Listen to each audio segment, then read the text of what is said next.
पांडव स्वर्ग कैसे गए? महाप्रस्थान की असली कहानी फुल स्टोरी। महाभारत का युद्ध समाप्त हो चुका था।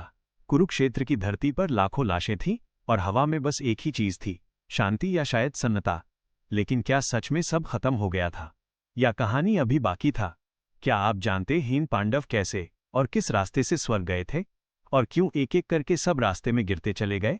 आज हम लेकर आए हीन महाभारत का सबसे गहरा और रहस्यमय अध्याय, पांडवों की महाप्रस्थान यात्रा, स्वर्ग तक का सफर। युद्ध जीत लिया गया था, पर क्या सच में जीत हुई थी?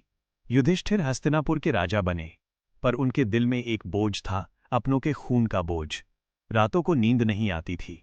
उन्हें याद आता था भीष्मा का तीर पर लेता शरीर, द्रोणाचार्य का पतन और कर्णा का अंत। राज्य, शक्ति, सब कुछ मिल गया, पर मन में शांति नहीं थी। तभी एक दिन सब बदल गया, जब श्री कृष्ण ने अपना शरीर त्याग दिया। ये समाचार सुनते ही युधिष्ठिर समझ गए, ए फ्लैट धरती पर रहने का समय समाप्त हो गया है। युधिष्ठिर ने सब पांडवों को बुलाया। भीमा, अर्जुना, नकुला, सहदेवा और द्रौपदी सब एक साथ बैठे।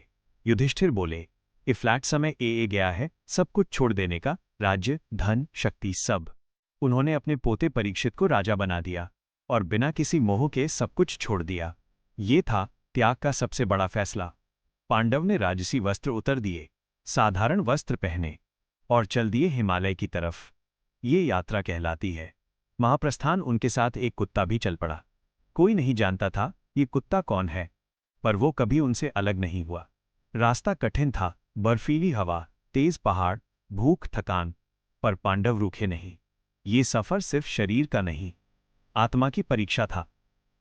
से पहले द्रौपदी गिर गई। भीमा ने पूछा, भैया द्रौपदी क्यों गिर गई? युधिष्ठिर ने पीछे देखे बिना कहा, क्योंकि द्रौपदी अर्जुन से सबसे अधिक प्रेम करती थी। ये उसका पक्षपात था।